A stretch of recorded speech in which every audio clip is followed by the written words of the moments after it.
continue on this exciting sutta, the Satipatthana Sutta. And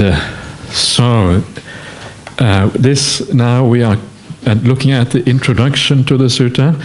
And as I said just 20 minutes ago, whenever it was, it starts off here with this idea that this is the direct path for the purification of beings.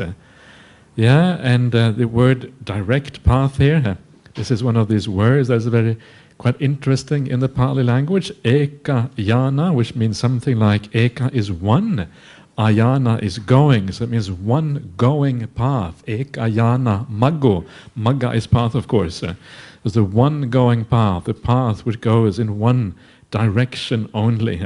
This is kind of the idea here between the behind Satipatthana. So it goes in one direction only. I'm not sure about direct path because, there is only one path. It's called the Eightfold Path, and there is no other path. So either it goes there or it doesn't go there. There's no such thing as a direct or kind of implies that there is an indirect path, right? But there's no indication in the suttas that there is an indirect path. Either you're on the path or you're not on the path. That's really how it works. So I prefer the path which goes in one way, one direction only. I think is probably one of the most accurate descriptions of that path. But there are some really people out there who are very like a bit controversial and have written long discourses about the meaning of ekayana. And one of those people is my friend Ajahn Sujato. He's very prolific when it comes to writing things. And he wrote a book called The History of Mindfulness. And in the book, The History of Mindfulness, he has 10 pages, really dense pages, A4, but very tiny print, right? On the meaning of the word ekayana, and he goes into the Upanishads, the ancient kind of Brahmanical teachings, and compares it to that, and kind of brings out all these meanings. And he comes to the radical conclusion that ekayana means the path that goes to eka, goes to one, it goes to samadhi. Eka is a word for samadhi, right? That is kind of his conclusion there. That's pretty radical. I think he is probably the only person in the entire universe who says that. I've never heard anyone else come up with that conclusion before, but he likes to be a bit creative, and it's possible. It could actually mean that. It's not entirely wrong, because eka, the idea of one, has this idea of samadhi. But I am not as daring as he is. So I prefer more the path that goes in one direction only. That's my preference. That's what I think probably is the right one. Anyway. Yeah, the one and only path. But that's the Eightfold Path, right? The Eightfold Path is the one. It says, yeah, I know, but that's why that is a wrong translation, because it says in Dhammapada, es eva maggo nati anyo. This is the only path. There is no other. Which one? Eightfold Path, right? So this is only a small sub-aspect of the Noble Eightfold Path, and a sub-aspect cannot be the whole path in its own right, so that makes no sense. It is interesting because this word ekayana is also found in the sutta which comes just after this, Majjhima Nikaya 12, and there it says it is the path that leads to a cesspit. A man is being drawn towards a cesspit, and this is the path which goes in that direction only. It leads to the cesspit. It doesn't mean the one and only path to the cesspit. It means this goes in that direction only. Yeah. So I think it's fairly obvious that the one and only is a mistranslation of ekayana. So it goes the path that goes in one direction only for the purification of beings. And this kind of adds again to this idea that the idea of Satipatthana is to first and foremost to purify yourself of those hindrances, right? First and foremost. And then ultimately also to purify yourself of all defilements of the mind, right? So that there's a temporary purification that then takes you to samadhi, and ultimately the final purification that leads to the complete eradication of those things. And it is the main emphasis in Satipatthana is the purification that leads to samadhi, and the one that leads to the complete final eradication of hindrances is actually a secondary thing which comes afterwards. So this is that is the most important one. For surmounting sorrow and lamentation. And now, of course, we are talking about the final outcome of the path, for the disappearance of pain and grief. Again, the final outcome, arahantship, for the attainment of the true way. True way here is a word for nyaya in the Pali Sutras. And nyaya, it means like method, or the kind of a way that things is done, the kind of procedure almost. And it is a meaning, it refers to dependent origination in the sutras. So for the attainment of the true way means for the understanding of dependent origination. If you want to understand dependent origination, you're supposed to practice satipatthana. That's what it says there. And at what point do you understand dependent origination on the path? When you become a stream enterer. When you become a stream enterer, you get that insight into dependent origination. You understand how craving gives rise to suffering, gives rise to rebirth in the future. And then for the realization of Nibbana, and of course here, for extinguishment, we are talking about the very last part, the very ultimate point again of the path. So in the end, in the ultimate sense, Satipatthana leads all the way to the end of the path, but still the primary purpose of it is to take you to Samadhi, and then after Samadhi, then that Satipatthana can take you also all the way to the end of the path. So you have to kind of think of Satipatthana in those terms of those two different functions, first and foremost to Samadhi, and then ultimately to the end of the path. So what are these four? And this is kind of the interesting summary of what Satipatthana is all about. Here, bhikkhus, a bhikkhu abides contemplating the body as a body, ardent, fully aware and mindful, having put away covetousness and grief for the world. So let's just stop there, because that already is a lot in there. I didn't actually talk about this to those who were, for all of you who were here at the beginning, but I think it's worthwhile repeating this, because this is kind of the core formula that describes what Satipatthana practice really is all about.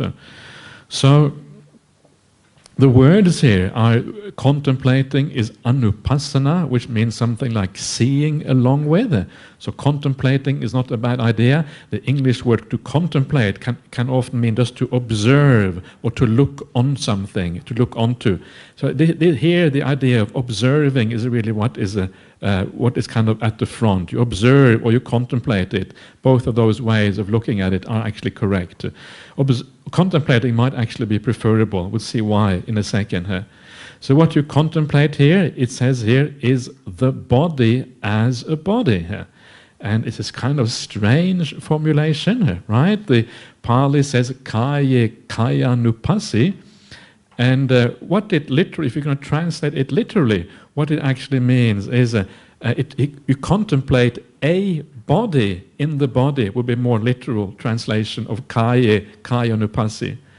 So the idea here, and to understand what this means, it is very often, again, very useful to remember the broader context and how these things are explained in the sutras. And one place where this is explained very nicely is in the Anapanasati Sutta, Majjhima Nikaya 118, and we'll have a look at that sutta later on.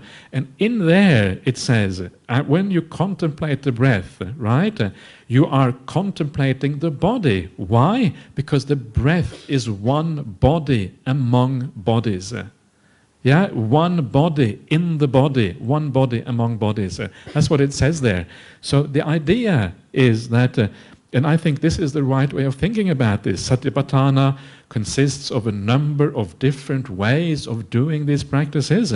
We will see in a second that it means you can look at the 31 parts of the body, you can do the 4 elements contemplation, you can watch the breath.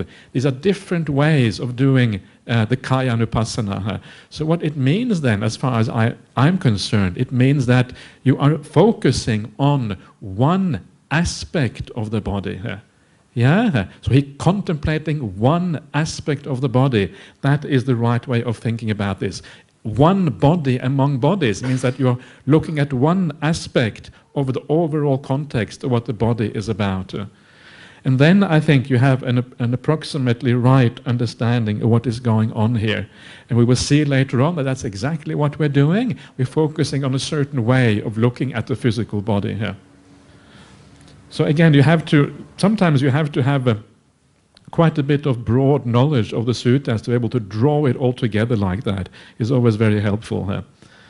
And it is not just monastics who have this kind of broad outlook. There are some lay people who have an amazing knowledge of the suttas, and sometimes they argue you down, and they kind of really know more about you sometimes about the suttas than you do, which is actually very nice. It's nice that some lay people are so committed to studying these things. So you abide contemplating one aspect in the body.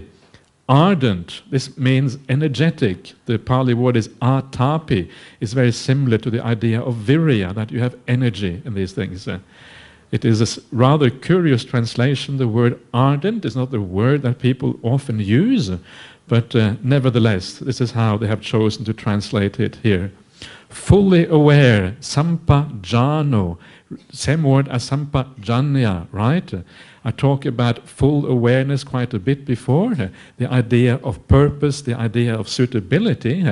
So here the idea is that while you do your meditation, you have enough clarity in your mind to know that what you're doing is suitable. You're not going down the pathway of fantasy or of desire or whatever it is. You're staying with the meditation object. You know what's going on.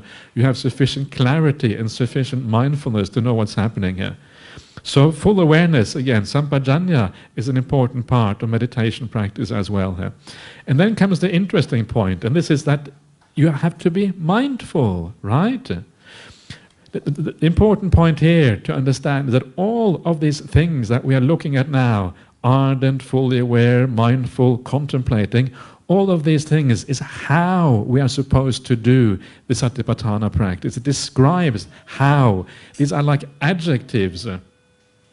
And they explain how the practice is supposed to work. In other words, you have to be mindful to do this practice.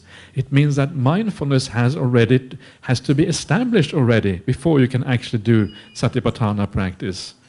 Yeah, that is what this means. Sattima is the Pali word there. And this is why I think that the idea of the foundations of mindfulness is not a very good translation, because you're not actually creating mindfulness. You are using the mindfulness that has already been established through the other factors of the Noble Eightfold Path, and now you are using it to take it one step further, to go deeper in your meditation. So what does it mean to be mindful? This is kind of the important issue here, right? At what point have you got enough mindfulness in your meditation to know that you are mindful? This is kind of the crucial thing, because if you don't know what that means, you cannot really decide whether you are ready for watching the breath or whatever, because you don't really know what's going on. And the answer is that the general idea of mindfulness is that you are sitting back, you have a reasonable awareness of what is going on around you. The mind is not really dragged to the past or to the future very much by desires and ill will and these kind of things. You are basically in the present moment. Not completely, because there's always going to be a few thoughts going through the mind. It's not an absolute thing, but you're not kind of completely fantasizing away in some kind of faraway country. I know that some of you, did anyone even go to Japan recently, the Japan trip? Oh, that was, okay, sure, okay. That's very good. So you're not kind of in Japan, right? And kind of, you never really left that country, so they're kind of stuck there in a sense. You are actually back here in Malaysia now. And that is when, So this is the first aspect of mindfulness. You are in the present moment rather than being carried away somewhere. And the second idea is that you have a certain amount of clarity about it. There are many ways of being in the present moment. You can be slothful and tired. You're not really thinking, but you're not really here either. You're kind of nowhere, right? So you are here, and you are here with a certain degree of clarity. And that is what it really means here, to be mindful. And when you have that state of mind, that is when you're ready to do Satipatthana practice. That's when you are ready to do mindfulness of breathing and these kind of things. Now, of course, these things are just words, and each one of us, we have to experience for ourselves what these mean in practice. And this is part, of course, of parcel of the meditation practice, to learn about these things, to know when the mindfulness is deep enough and powerful enough to actually work in practice. Yeah? So each one of us, we have to learn that for ourselves. All I can do is give you a rough guidance, and then you have to try it out and check it out for yourself. So you have to be mindful already, and this is why the path is so long before we even get to mindfulness. This is why we have all of these things about right effort and right this and right that. All the 6 rightnesses that come before right mindfulness, because all of these things build up the possibility of then doing the mindfulness practice properly here. And then we have the next one, having put away covetousness and grief for the world. You remember that one? We've seen this one a couple of times already. There's been so many hours. If you don't remember it, I don't really blame you. But so this here, the Pali here is Vinaya Loke Abhijja Domanassa is the Pali behind this. And this is one of those phrases that actually is quite important to understand again how Satipatthana actually works. And the first thing to point out, which I pointed out before, is that covetousness and grief is an absolutely terrible translation in this particular context. Abhijja Domanassa means, I said before, it means desire and aversion. It means liking and disliking. And it refers to the objects of the 5 senses. That is what it refers to. So loke here, the word loke, which here is translated as world, has many different meanings in Pali, just as it has a large number of different meanings in English. Right? But here it seems to have that specific meaning, the world of the 5 senses, the things we see, the things we hear, the things we feel, etc. That is what refers to. And of course that is exactly where we tend to have desires and aversions. This is what we mean by sensual pleasures, right? Or sensory pleasures. That's exactly what it means. So when they translate as covetousness and grief, you have absolutely no idea that that's what it's supposed to mean, right? How can anybody guess that that's what it's supposed to mean from those words? You have to be able to read somebody's mind to understand that. And so if you can read minds? No? Sorry. 6th sense. Yes, that is included as well. I thought you were going to say that I can read minds, but So the 6th sense is included in the sense that the 6th sense can take the objects of the other 5 senses, right? It's like when you dream, you can see things, you can even hear things and feel things in your dream.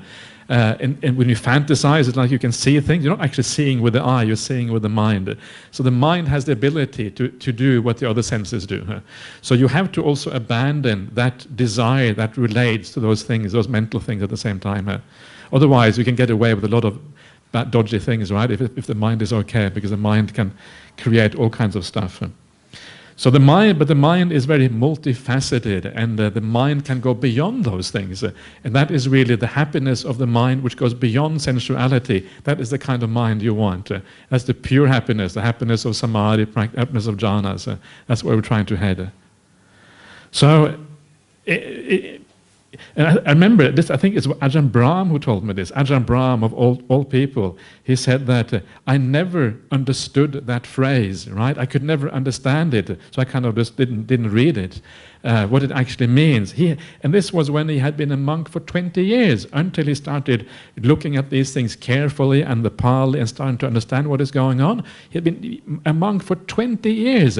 Right, one of the best meditators that I know of, Ajahn Brahm, he did not understand what this meant.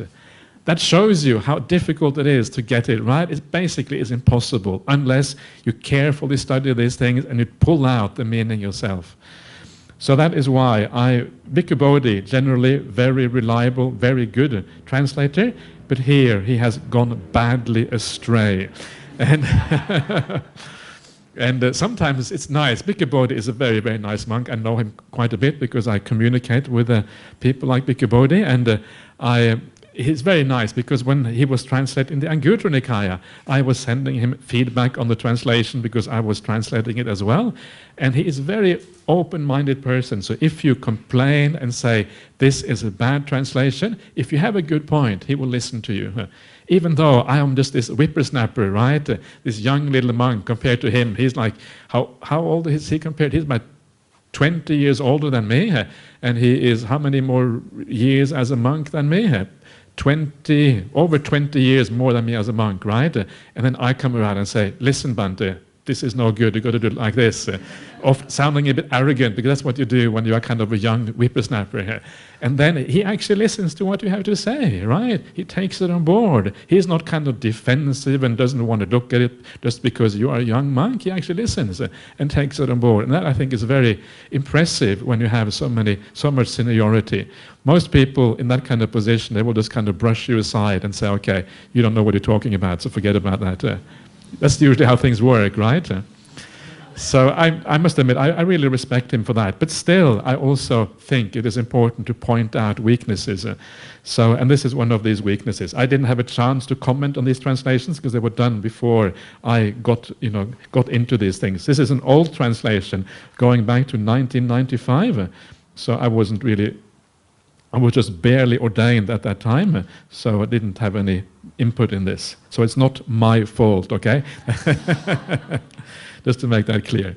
So having put away aversion and desire for the things in the world of the five senses, or for the five senses, or for the objects of the five senses, this is what it means. And if you now think back, right? Think back when we were looking at the sense restraint formula. If you think back to the sense restraint formula, it is very similar to this. What it says there is that you should not allow, and he uses exactly the same translation, covetousness and grief. And I said he should have used desire and aversion, right?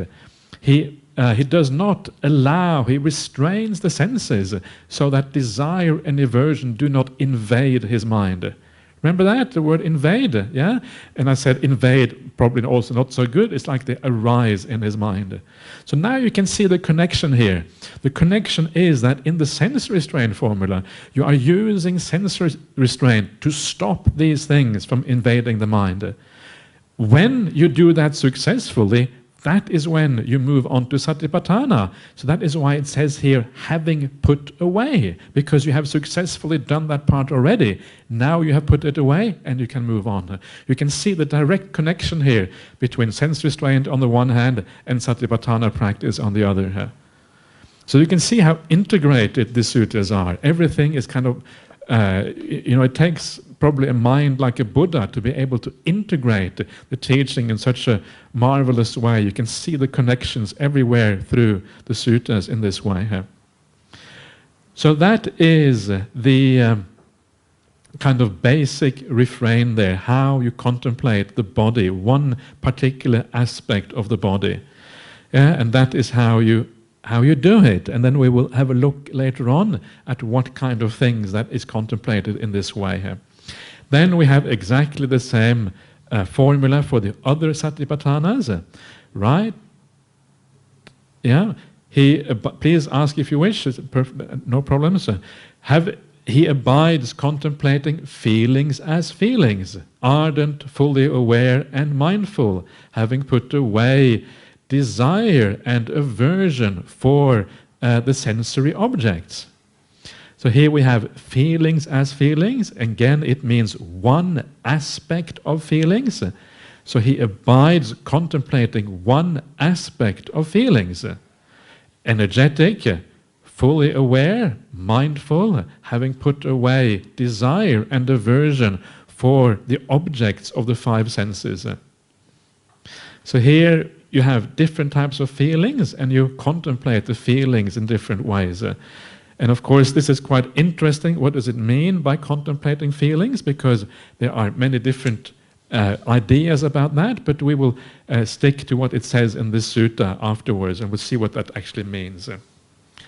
He abides contemplating mind as mind, or you can say mind qualities as mind qualities.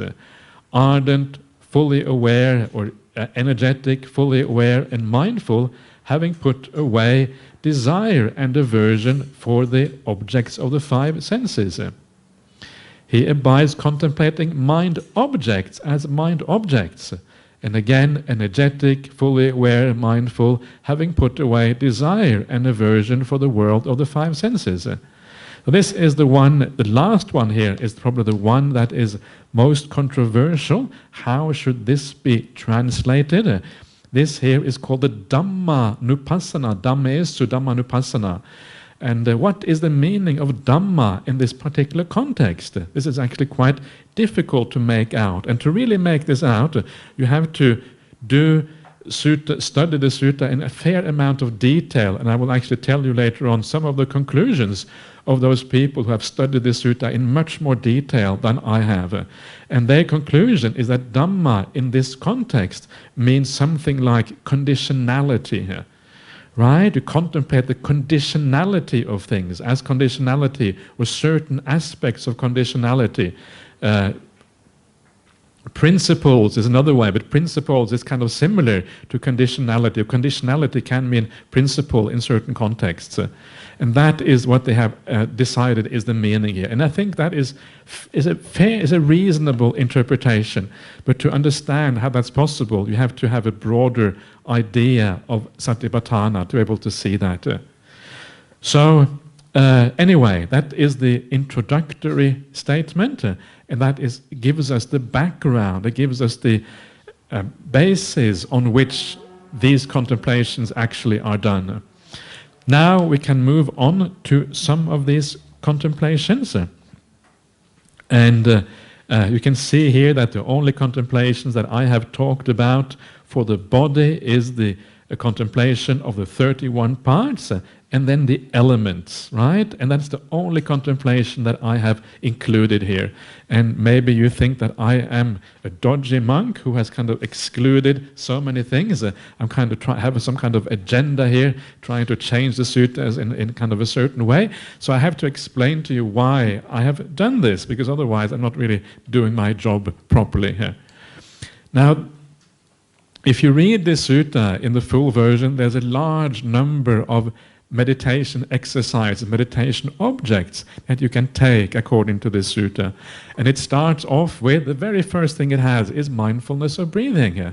Right? This is the first thing. But, and this is kind of the interesting part, it only has the very first part of what is the full description of mindfulness of breathing here. Now, what is interesting about mindfulness of breathing is that if you go to the Anapanasati Sutta, the sutta on mindfulness of breathing, what it says there is that as you do the mindfulness of breathing, all the 16 steps in the Anapanasati Sutta, as you do that, you are fulfilling Satipatthana. Right? Not only body Satipatthana, if it is placed under body contemplation, you would think that mindfulness of breathing only has to do with body contemplation. But no, it fulfills all the 4 Satipatthanas just by doing mindfulness of breathing. And this is a wonderful thing because it makes the idea of practicing Satipatthana so simple. It brings it down to one object you have to watch. You don't have to think about complicating things with a large number of objects. What should I do next? But that one object, mindfulness of breathing, is all you have to do all the way to the very end and completing the Satipatthana practice in that way. And for that reason, it is rather strange that it is actually included in here, the Kayanupassana practice, because it does not really belong as body contemplation. It belongs in the entire Satipatthana Sutta, under feelings, under citta, under Dhamma, all the way to the end. So for that reason, it is slightly dubious. Why is it only under the Kayanupassana? So what we have to do then, and this is what some of those people have studied this sutta in great detail. I was mentioning Ajahn Sujato before, who did a very big study called The History of Mindfulness, but also people like Venerable Analayo has also done a study of this in quite a bit of detail. And what they do, one of the interesting things that I've already touched on a little bit, to get to the bottom of what is going on, is to compare the Satipatthana Sutta in the Pali with all other versions that exist of the Satipatthana Sutta. Because, as I have said before, these suttas were transmitted in different lineages, in different schools, over a long, long period of time.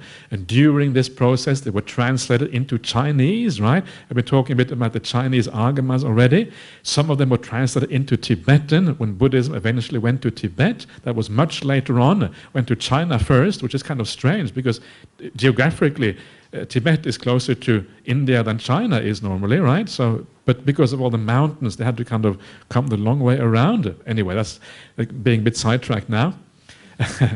And then, of course, it was translated into many other languages as well, because it was a very large region that the Buddhist teaching spread out to. All of Central Asia. And Central Asia had a large number of different languages that were in use. Languages you have never heard about before, right? Language like Khotanese. Have you ever heard about Khotanese before? You have? Whoa, okay, there's one over there. Heard about Khotanese, that's great. What about Sogdian? Heard about Sogdian before?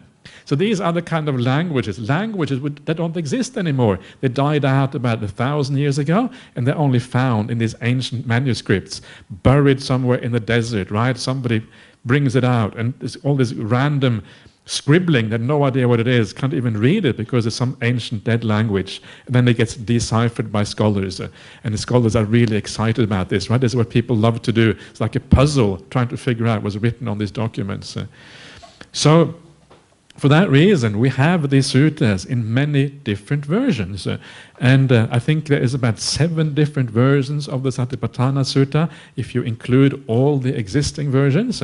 And then when you compare the suttas, what you do, the idea is that the differences between the suttas, if they have a lot of differences, then that does not belong to the common core, which is likely to have gone back from the very beginning. And if there's only one sutta who has a certain aspect, it is unlikely that that belongs to the earliest teaching. Right? This is one way of deciding. There are other ways as well. This is not always 100% reliable, of course. Nothing ever is 100% reliable. That's just life. But it gives you one method by which to decide where the suttas, what is the core aspect of these suttas. And when you do that, what you find out is that the most important part of the Kaya-Nupassana practice, apart from Anapanasati, because I've already mentioned why that is so important, is the 31 parts of the body. That is number one. It's found everywhere, absolutely everywhere. And because it is found in every recension of the Satipatthana Sutta, it must be the most important one, the one which goes back to the most earliest time of Buddhism. And the reason why I have included the 4-element contemplation is that the 4 elements too are very common. There's only 1 or 2 of the Satipatthana Suttas it is not found in, but is found in all the other traditions. So because of that, that too is quite likely to be very early and perhaps original, perhaps going all the way back to the time of the Buddha himself. Yeah, so this is the way I go about this. I haven't done this research myself. I cannot read Chinese. I would love to be able to read ancient Chinese. It would be really good. Those scholars who are really good. Anyone here who can read ancient Chinese? Yeah, Wei Yin, can you read ancient Chinese? No? Okay. Okay, so some people can, and you have to be a specialist because the characters were used slightly different at that time and all of these kind of things. So you have to be a specialist to do this. But the really good scholars around, they can read ancient Chinese, Sanskrit, Pali, and Tibetan often as well, right? So they have access to this really broad category of teachings, and they are the ones who do these kind of studies. So that is how I have chosen these 2 particular categories. A lot of background, just to explain you some very basic things. And now that we have arrived at what is the core part of the teaching, let us talk about those core aspects of the teachings and see what they actually is about. So 31 parts of the body, right? This is how you do the contemplation of the 31 parts of the body. Again, bhikkhus, a bhikkhu reviews this same body up from the soles of the feet and down from the top of the hair, bounded by skin as full of many kinds of impurity. Thus, in this body there are head hairs, body hairs, nails, teeth, skin, flesh, sinews, bones, bone marrow, kidneys, heart, liver, diaphragm, spleen, lungs, intestines, mesentery, contents of the stomach, feces, bile, phlegm, pus, blood, sweat, fat, tears, grease, spittle, snot, oil of the joints, and urine. Just as though there were a bag with an opening at both ends, full of many sorts of grain, such as hill rice, red rice, beans, peas, millet, and white rice. And a man with good eyes were to open it and review it thus: this is hill rice, this is red rice, these are beans, these are peas, this is millet, this is white rice. So too a bhikkhu reviews this same body as full of many kinds of impurities thus, and then listing all the 31 parts again. So that is how you do this kind of contemplation, right? What is the point of this kind of contemplation? And the point is to kind of see the other aspect of the body, not see the body as beautiful and something attractive necessarily, but to neutralize some of that. The purpose is not to hate the body. The purpose is not to end up committing suicide, right? Because the body is so terrible. Actually, this is one of those amazing stories in the Vinaya to Parajika 1. I can't remember if I mentioned this already. To one of the Parajika rules in the Vinaya. The Parajika rules are the rules that lead to disrobal for the monastics.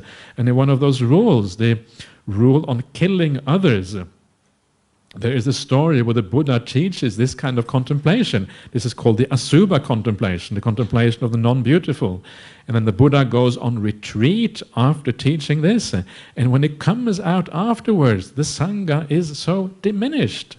Right? And why is the Sangha so diminished? Because they were contemplating the 31 parts of the body, and they were so disgusted with their body that some of the monks decided to kill themselves. They couldn't bear it anymore. That is one of those very strange stories that you find in the Vinaya Pitaka. And then the Buddha, what did he teach after that? Anapanasati, mindfulness of breathing. Try this one instead, because we cannot afford to lose so many monks in the Sangha. So that is what happened, right? So because of that, this kind of practice can have some very serious consequences. I would normally not recommend this kind of practice to lay people unless you are incredibly committed to the path, and it can perhaps be useful to kind of detach a little bit from the body, especially if you are single, living by yourself, just doing your own practice. In that sort of situation, you come out kind of almost like a monastic already. In that kind of situation, it might be useful. But generally speaking, I wouldn't recommend that, because in the pull between sensuality and the pull between giving up sensuality, there's a tension between those two. And if you live with one foot in the sensual world and one foot in the world trying to give it up, the sensual world is always going to win. Right? Why? Because at the very least it feels happy, right? Okay, I'm enjoying myself. But this other thing which you're trying to do, it kind of feels, 31 parts of the body is not very happy. Unless it takes you all the way to samadhi, then it will be happy. But prior to that, it's kind of a tug of war, and the sensuality is always going to win out. So unless you are really, really, really committed, I would not recommend this kind of practice. But sometimes, if you wish, you can try it out. So how is it done? And the point here is that you review this same body. This means your body, always focus on one's own body. This is kind of the point here. So you focus on your own body and you review it. It's like you imagine all of these kind of things, right? Okay, kidneys, right? Stomach or heart, or I'm not even sure where all these things are, but kind of rough idea where they are. And then you imagine these things, and sometimes you can use like a picture of the body if you're not sure where things are, and get some idea where all these things are. And as you imagine these things, see all of these things inside of you, the body doesn't seem so beautiful anymore, right? The body without the skin is not kind of the same thing. Body without the skin, it kind of loses some of its attractiveness. The skin is really what makes the body attractive. Once you strip off all the skin, it's like, I don't know, it's kind of repulsive almost sometimes. I don't know if you have been to one of these. There's a famous German, he's kind of an artist, but he has this exhibition called the Body Worlds. Did he have that here as well? Yeah? Didn't have it here. What? Seen pictures of it? Okay, we had it in Australia. I came to Australia and showed these things. So you walk inside and you see all these bodies, and they have been kept by using silicon. Somehow he is able to keep this body in such a way they don't rot, right? He has, what did he call it? There was a plastination, I think he calls it. So he plasticizes the body by somehow injecting silicon or something into the body, and the body is kept for years afterwards without deteriorating at all. And he strips off all the skin, right? And you get to see what the body looks like. And I can tell you, it does not look quite as attractive without skin. Without skin, it's a different story. So, and this is what we're trying to do here, is trying to see the body from a different angle, right? To neutralize some of the desire and attachment that we have from the body. Not going so far as those monks who committed suicide, but kind of finding that midway house whereby the attachment and the desire goes down, but you don't feel horrified by the body. It's about neutralizing things. That's the purpose of this. And always with these things, you always start off with your own body. And the purpose here really comes out quite nicely when you see the simile here, the simile with the bag, right, which is full of hill rice, red rice, beans, and all these kind of things. So this, of course, is not disgusting. This is just things that are there, right? It's just a kind of a neutral view. Okay, these kind of things in there.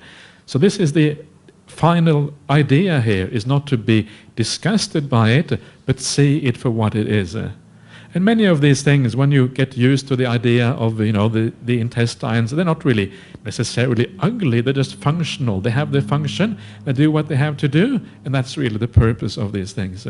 So it's a neutral view is what really is the idea here of this kind of contemplation. And then, once you have contemplated this on yourself, that is when you can move on to other people afterwards. And then you get this universal feeling that all bodies are the same. All bodies are like this. So again, I wouldn't really recommend. I know that there are some teachers who recommend this kind of practice. I wouldn't really recommend it all that much, to be honest with you. I'm into having a good time. I'm just an Ajahn Brahmali disciple, right? So I like to have a good time in the monastic life. I don't want to kind of end up with all kind of the wrong ways. And the strange thing is that often, if you do these kind of practices too much, and I know some monastics who have done that, they are sometimes the monastics who end up disrobing.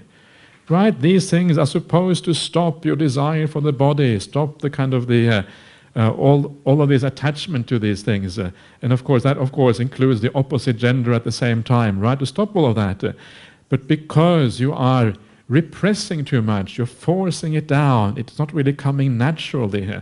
Because of that, it kind of, as soon as you stop doing that, everything just pops up back again, and it doesn't really work. And this, I think, is part of the problem. You don't actually, sometimes it doesn't actually work, and instead it just becomes a very hard and very difficult and very miserable monastic life, right? It's difficult enough already to be a monk. You're giving up many things in this world, right? And then you're carrying on with these kind of things just to add a misery on misery. Oh, then no wonder you end up disrobing eventually. Give me a little bit of happiness at least. So, and I prefer Ajahn Brahm's way, happiness upon happiness upon happiness. That's why I'm very happy to be Ajahn Brahm disciple. So, that is the 31 parts of the body. And the way to do this again is just imagination. You don't actually need to see these things in real life, but just imagining what is going on is plenty good enough. Okay, now we come to the next little paragraph, and this is the paragraph that is headed by insight. So where do you think that little word insight comes from? Do you think the Buddha said that, or do you think somebody else said that? You don't get any prize for guessing this one, do you? It's just too obvious. Buddha didn't use parentheses, right? So because the Buddha didn't use parentheses, it must be somebody else who added that afterwards. And this, again, is one of those things that you often see in these kind of manuscripts, that the translators, they add little things. They want to help you, to make things more easy for you. So they add little things to kind of explain what is going on. And what happens is that, and this I've seen this happening myself, is that as time goes by, the parentheses start to disappear, right? And when the parentheses start to disappear, then it kind of falls in line with the rest of the text, and nobody is able to tell anymore that this actually was added by a translator later on. This is so typical. This is how changes happen. Nobody is trying to be evil. Nobody is trying to distort the word of the Buddha. Everybody wants to do what is right.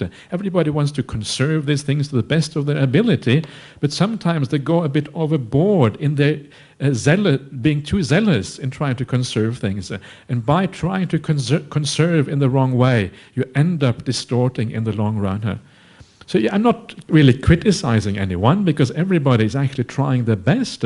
But sometimes when we try to do our best, even that actually can distort the message. The suttas are actually remarkably well kept intact, considering how long it is since the time of the Buddha. And that, of course, is a lot of merit and a lot of good work on part of the Sangha. But still, there is always little things like that that have kind of crept in and changed things over time. For example, the heading, the name of the sutta as well, that also is something that has been added later on, right? There was no name on the sutta originally. The little thing at the beginning, thus have I heard, that was also added later on, right? The Buddha didn't say, thus have I heard. Later generations said that. On one occasion, the Blessed One was living in Kuru. That wasn't said by the Buddha. That too has been added. So when you look at things like that, it is only the main message from the Buddha that really is original, if you like, really original, if you want to go back far enough. So, insight, it says here, forget about that word insight. I left it in there on purpose just so I could criticize it, right? So I'm being very naughty, but that is the reason. So let's see what it has to say. In this way, he abides contemplating an aspect of the body internally, or he abides contemplating an aspect of the body externally, or he abides contemplating an aspect of the body both internally and externally. Or else he abides contemplating in the body its nature of arising, or he abides contemplating in the body its nature of vanishing, or he abides contemplating in the body its nature of both arising and vanishing. Or else mindfulness that there is body is simply established in him to the extent necessary for bare knowledge and awareness, and he abides independent, not clinging to anything in the world. This is how a bhikkhu abides contemplating an aspect of the body. So here we have this long passage on how we are supposed to do the contemplation, right? The various ways, the various kind of attitudes we are supposed to have towards the contemplation. How much of this, if we do the comparative study I was talking about before, what is the most original part of this long refrain? Is everything original, or is only certain aspects of it that are original? And the most original part of this, the most ancient one, which seems to exist across all traditions, is the very first sentence. In this way he abides contemplating eternally, externally, and both internally and externally. And most of the rest of this seems to be later. There are some aspects towards the very end that are found in a fair number of versions, and for that reason perhaps is early on. But the middle part there about the arising and passing away, actually that is likely to be the least original of this particular sutta. So let us then look at this first one. He abides contemplating an aspect of the body internally. Internally is ajatta, it means relating to oneself, right? So it means your own body. It doesn't mean inside your body, it just means relating to yourself. And this is the idea of always starting with yourself when you do this. And what is interesting about this, if there is another sutta in the Digha Nikaya, I think it's called the Janavasabha Sutta, and in there, this idea of abiding, contemplating things internally in this way is related directly to samadhi practice, When you do this, when you contemplate an aspect of the body internally, it leads directly to samadhi afterwards, according to that sutta. Right? And that's exactly what I was talking about before. The idea that satipatthana is always the thing that leads to samadhi in the suttas. You start with right effort, then you have satipatthana, then you have samma samadhi as a consequence. And here it relates the internal contemplation directly to samadhi. When you do the internal contemplation in the right way, samadhi is the result of that. You overcome that attachment to the body, overcome that hindrance of and then you move on from there. And then you abide, the next one is you abide contemplating an aspect of the body outside, externally, bahidha, that is other people's bodies, right? You start to realize that it's not just your body which is like this, everybody's body is like this. And that too can then lead you towards samadhi as a consequence. And then the final step is abiding both internally and externally, both your own body and the body of others. And the idea behind this is that there comes a point when you realize that all bodies are like this. Your body, the bodies of others, this is a universal phenomenon that is inescapable. Right? It doesn't matter where you get reborn. It doesn't matter what happens to you. Eventually, everyone is going to have a body like this. Okay, you might go to Devaloka for a while, right? And they kind of hang out there, and the body will be slightly different. But in the end, all human bodies, and you have to come back to the human realm or the animal realm or whatever, it will have this kind of composition, roughly. So it is a universal phenomenon. It's not something that you can escape. And it is when we understand that things are universal, it is at that point that we often make the breakthrough to things like stream entry and become actually awakened to what the Dhamma is all about. This idea of understanding that there is no escape from these things. Right? When you understand dukkha in its fullest context, going across everywhere, that is when you actually make the breakthroughs to these profound insights that are available on the Buddhist path. Start with yourself, then see the same thing is true for the others, and finally universalize. This is true everywhere, regardless of where you go. Okay, so I think I will stop there. We're getting close to the time. Does anyone have anything they want to comment on or ask about regarding this? Satipatthana Sutta.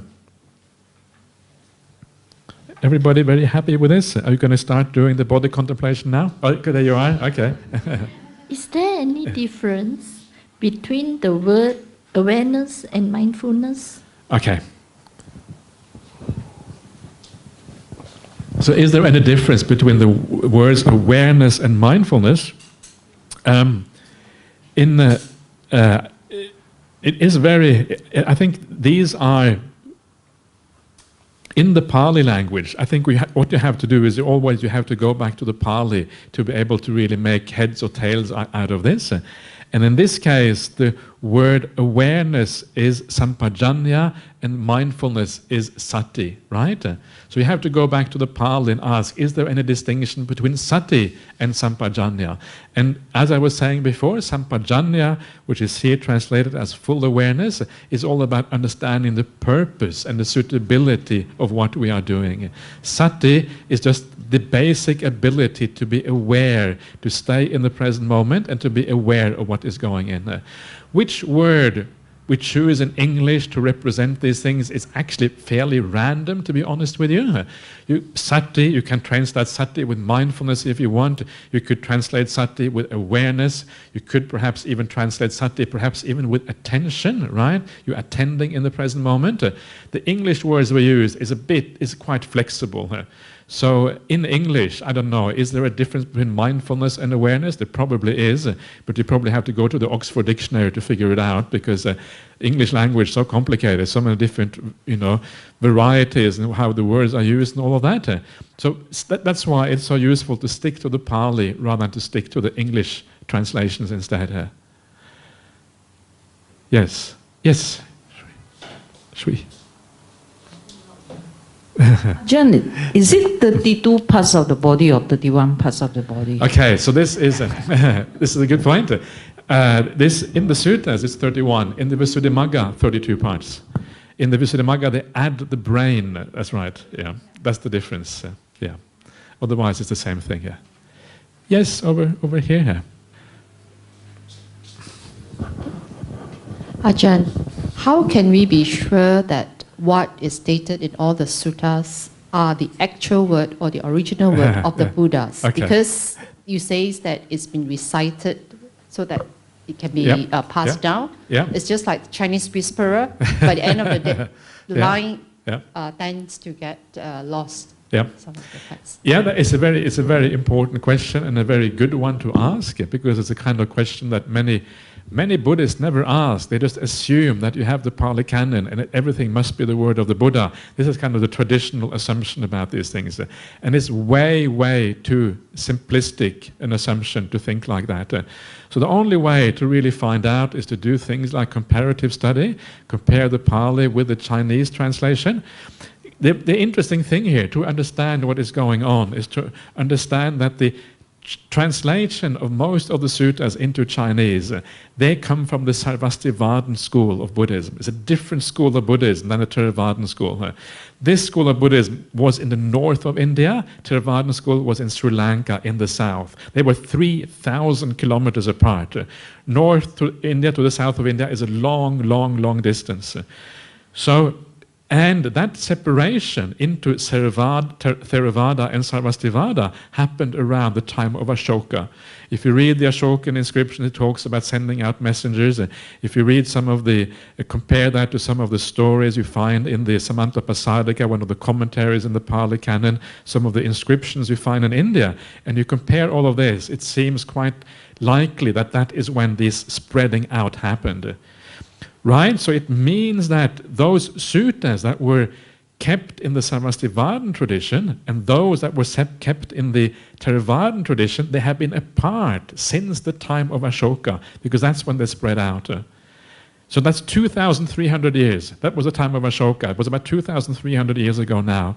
And yet, when you compare those suttas today, Sarvastivadin and the Theravada ones, you compare them today, they are almost exactly the same after 2,300 years. There are small differences, and what I'm pointing out now is the differences in the Satipatthana Sutta. Satipatthana Sutta is one of the suttas with the most differences. It is actually one of the suttas that is the least reliable of all in the Pali Canon. It's quite astonishing. Nobody is really aware of that. But most of the suttas are actually very similar across the board. And that's how we can know with a fair amount of certainty that the core teaching of the Buddha is still the same today as it was all the way back to the Buddha. If it is the same after 2,300 years, there's only another 150 years or so, and then you go back to the time of the Buddha. So if we have been able to conserve them for 2,300 years, right, then surely we were also able to conserve them for the 150 years before that. It seems like a very reasonable assumption as far as I can see here. So this is how you can have some feeling for these things. There are also many other things as well, and that is things like the suttas do not contain many things that you would expect them to contain if they were changed. There's no mention of Ashoka, for example, in the suttas. Ashoka was one of the big patrons of Buddhism in India. If anything had to be changed, the Buddhists were very proud of Ashoka, right? The biggest emperor in the history of India was a Buddhist. And they converted him. He converted to that one. And later on, there were all these stories written about Ashoka. The Buddhists were very keen on the idea of having an emperor who was Buddhist, but it never made their way into the suttas. The suttas were closed down. They weren't allowed to add things into the suttas later on. Not just Ashoka, but even earlier events prior to Ashoka. Ashoka's grandfather, Chandragupta, the dynasty prior to that, the first historical dynasty in India, the Nanda dynasty.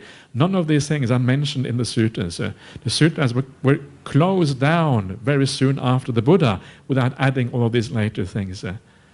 So these are the kind of things that you use to decide whether, how ancient the suttas are, or whether they really come from the Buddha or not. If you wish, there is a nice little booklet called The Authenticity of the Early Buddhist Texts, right?